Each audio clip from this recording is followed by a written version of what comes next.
दीपेंद्र तो कहते हैं कि आपका एकमात्र मकसद सिर्फ उनको नुकसान करना है, रोकना। इसका मतलब उनके मन में दुष्यंत की घबराहट तो है, जननायक जनता पार्टी की घबराहट तो है। ये दिखाती है कि वो मैदान छोड़ने को पहले ही तैयार है।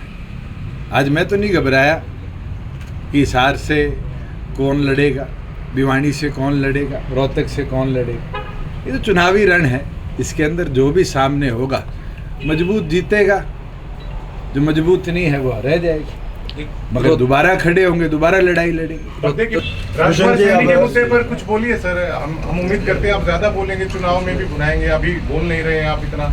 मेरे को बोलने की जरूरत नहीं, मेरे को लगता है आपके भी मन में जो हुआ है उसकी टीस है और आम जन के भी, और इससे ज्यादा मेरे को लगता है उस पर टिप्पणी ना करूं तो बेहतर है। दुष्यंत जी पीछे आज भी दुष्यंत सरकार की मदद कर रहे हैं एक तरीके से।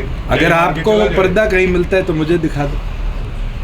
आज के दिन जननायक जनता पार्टी अपना संगठन को लेकर आगे बढ़ रही है और उस संगठन के प्रति समर्पण पार्टी को और मजबूत करने का काम करेगा। जो जो कार्यकर्ता समर्पित रहेगा वो संगठन के प्रति अपनी निष्ठा दिखाएगा। और तो चुनावी मौसम है, जब बीजेपी का सिटिंग एमपी कांग्रेस ज्वाइन कर लेता है, कांग्रेस का सिटिंग एमपी बीजेपी ज्वाइन कर लेता है, आम आदमी की जिसको टिकट मिल गई सिटिंग एमपी वो बीजेपी ज्वाइन कर लेता है।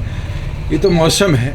जो लोग संगठन के प्रति समर्पित नहीं हैं वो इस तरह से छोड़ छोड़ के भागेंगे। जो संगठन के प्रति समर्पित है वो मुझे लगता है कि अंतिम वोट पोल होने तक मजबूती के साथ पार्टी की निष्ठा।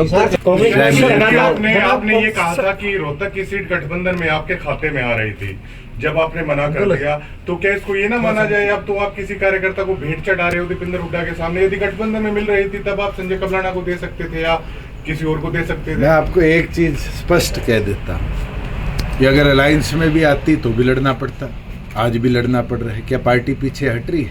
उसमें फायदा और फायदा नुकसान की राजनीति ना चौधरी देवीलाल जी ने करी ना हमने करी। हमने ईमानदारी से 4.5 साल काम किया, प्रदेश की प्रगति के लिए काम किया, आगे भी करते रहेंगे। और एक विषय जो बारी बारी कई प्रेस के साथी कहते हैं और ऑपोजिशन के साथी भी कहते हैं कि आप किसी को मैदान में उतारेंगे, वो किसी को बेनिफिट करेगा, किसी को नुकसान करेगा। पॉलिटिक्स कभी फायदे नुकसान की नहीं होती। हमारा कैडर है, प्रदीप देसवाल चुनाव लड़े थे पिछली बार और उस समय 22,000 वोट रोहतक लोकसभा में आए। दिग्विजय सिंह लड़े थे, सोनीपत में 60,000 आए थे। मैं लड़ा था 3.25 लाख आए। कुल मिला के 7 लाख से कम 10 सीटों पर हमारे वोट आए थे। आज हमारा टारगेट है कि उस वोट शेयर को मैक्सिमाइज कर, और वोट शेयर मैक्सिमाइज होगा तो संगठन बढ़ेगा, और संगठन बढ़ेगा तभी जाके पार्टी 10 विधायकों से 40 का आंकड़ा पार कर। जो